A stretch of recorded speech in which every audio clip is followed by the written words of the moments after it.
Good morning. We're here reading 10 Minutes a Day from Michael Malice's Anarchist Handbook. There you go. And today's June 14th, and we're in the barn out at Wigglebutt Ranch in the high desert of SoCal. Emphasis on high. And we're in Chapter 7. We just read the introduction at the end of yesterday's episode. Two essays by Mikhail Bakunin, a Russian anarchist, from The State and Marxism, 1867, and God and the State, 1870. So we're just going to jump right on into his essay. Page 65, here we go. All work to be performed in the employ and pay of the state, that's capital S, such is the fundamental principle of authoritarian communism, capitalized, of state socialism, capitalized. The state, having become sole proprietor at the end of a certain period of transition, which will be necessary to let society pass without too great political and economic shocks from the present organization of bourgeois privilege to the future organization of the official equality of all. The state will be also the only capitalist, banker, moneylender, organizer, director of all national labor, and distributor of its products. Such is the ideal, the fundamental principle of modern communism. Enunciated for the first time by Babeuf toward the close of the Great French Revolution, with all the array of antique civism and revolutionary violence, which constituted the character of the epoch. It was recast and reproduced in miniature about 45 years later by Louis Blanc in his tiny pamphlet on The Organization of Labor, in which that estimable citizen, much less revolutionary and much more indulgent toward bourgeois weakness than was Babeuf, tried to gild and sweeten the pill so that the bourgeois could swallow it without suspecting that they were taking a poison which would kill them. But the bourgeois were not deceived, and returning brutality for politeness, they expelled Louis Blanc from France. In spite of that, with a constancy which one must admire, he remained alone in faithfulness to his economic system and continued to believe that the whole future was contained in his little pamphlet on the organization of labor. The communist idea later passed into more serious hands. Karl Marx, the undisputed chief of the Socialist Party in Germany, a great intellect armed with a profound knowledge, whose entire life, one can say it without flattering, has been devoted exclusively to the greatest cause which exists today, the emancipation of labor and of the toilers. Karl Marx, who is indisputably also, if not the only, at least one of the principal founders of the International Working Men's Association, that's capitalized, made the development of the communist idea the object of a serious work. His great work, Capital, is not in the least a fantasy, an a priori conception, hatched out in a single day in the head of a young man more or less ignorant of economic conditions and of the actual system of production.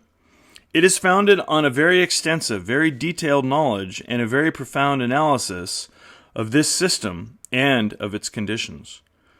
Karl Marx is a man of immense statistical and economic knowledge.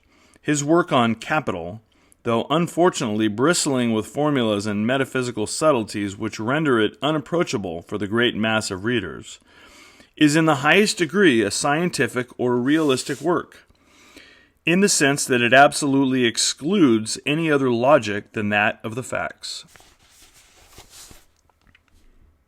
Living for very nearly 30 years, almost exclusively among German workers, refugees like himself, and surrounded by more or less intelligent friends and disciples, belonging by birth and relationship to the bourgeois world, Marx naturally has managed to form a communist school, or a sort of little communist church, composed of fervent adepts and spread all over Germany. This church, restricted though it may be on the score of numbers, is skillfully organized, and thanks to its numerous connections with working-class organizations in all the principal places in Germany, it has already become a power. Karl Marx naturally enjoys an almost supreme authority in this church. And to do him justice, it must be admitted that he knows how to govern this little army of fanatical adherents in such a way as always to enhance his prestige and power over the imagination of the workers of Germany. Marx is not only a learned socialist, he is also a very clever politician and an ardent patriot. Like Bismarck, though by somewhat different means, and like many of his compatriots, socialists or not, he wants the establishment of a great Germanic state for the glory of the German people, and for the happiness and the voluntary, or enforced civilization of the world. The policy of Bismarck is that of the present. The policy of Marx, who considers himself at least as his successor and his continuator, is that of the future.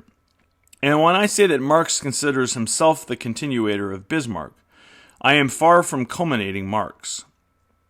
If he did not consider himself as such, he would not have permitted Engels, the confidant of all his thoughts, to write that Bismarck serves the cause of social revolution. He serves it now in his own way. Marx will serve it later, in another manner. That is the sense in which he will be later the continuator, as today he is the admirer of the policy of Bismarck. Now let us examine the particular character of Marx's policy. Let us ascertain the essential points on which it is to be separated from the Bismarckian policy. The principal point, and one might say the only one, is this: Marx is a Democrat, an authoritarian socialist, and a Republican. Bismarck is an out-and-out Pomeranian, aristocratic, monarchical junker. The difference is therefore very great, very serious, and both sides are sincere in this difference. On this point, there is no possible understanding or reconciliation possible between Bismarck and Marx. Even apart from the numerous irrevocable pledges that Marx throughout his life has given to the cause of socialist democracy, his very position and his ambitions give a positive guarantee on this issue. In a monarchy, however liberal it might be, or even cannot be any place, any role for Marx, and so much the more so in the Prussian Germanic Empire, founded by Bismarck. With a bugbear of an emperor, militarist and bigoted, as chief, and with all the barons and bureaucrats of Germany for guardians, before he can arrive at power, Marx will have to sweep all that away. Therefore, he is forced to be a revolutionary. That is what separates Marx from Bismarck: the form and the conditions of government. One is an out-and-out aristocrat and monarchist, and in a conservative republic like that of France under Thiers. There, the other is an out-and-out Democrat and Republican, and, into the bargain, a socialist Democrat and a socialist Republican. Let us see now what unites them. It is the out-and-out cult of the state. Again, capital S. I have no need to prove it in the case of Bismarck. The proofs are there. From head to foot, he is a statesman, and nothing but a statesman. That's not a statesman, that's a statesman. But neither do I believe that I shall have need of too great efforts to prove that it is the same with Marx. He loves government to such a degree that he even wanted to institute one in the International Working Men's Association. And he worships power so much that he wanted to impose, and still means today to impose, his dictatorship on us. It seems to me that this is sufficient to characterize his personal attitude. But his socialist and political program is a very faithful expression of it. The supreme objective of all his efforts, as is proclaimed to us by the fundamental statutes of his party in Germany, is the establishment of the great people state, the Volksstaat. But whoever says state necessarily says a particular limited state, doubtless comprising, if it is very large, many different peoples and countries, but excluding still more. For unless he is dreaming of the United State, as did Napoleon and the Emperor Charles V, or as the papacy dreamed of the Universal Church, Marx, in spite of all the international ambition which devours him today, will have, when the hour of the realization of his dreams has sounded for him, if it ever does sound, he will have to content himself with governing a single state and not several states at once.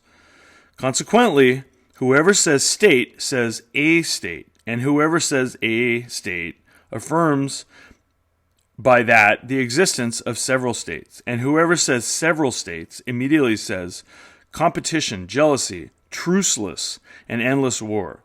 The simplest logic, as well as all history, bear witness to it. And we will call it at the bottom of page 68. Again, we're reading from Bakunin, Mikhail Bakunin, out of The Great State and Marxism, 1867, and God in the State, 1870. Chapter 7, part of the Anarchist Handbook, organized by Michael Malice. The Malice, not mallet, he is a hammer, hammering statism, being the anarchist that he is. And we'll pick back up tomorrow. So this is going to be the end of episode 19. Tomorrow will be the start of episode 20. I know that nobody's watching these. That's okay. Down the road, it'll be a little bit of a diary. An interesting thing to have read publicly at this time from this particular book. Middle of 2021. What a time to be alive.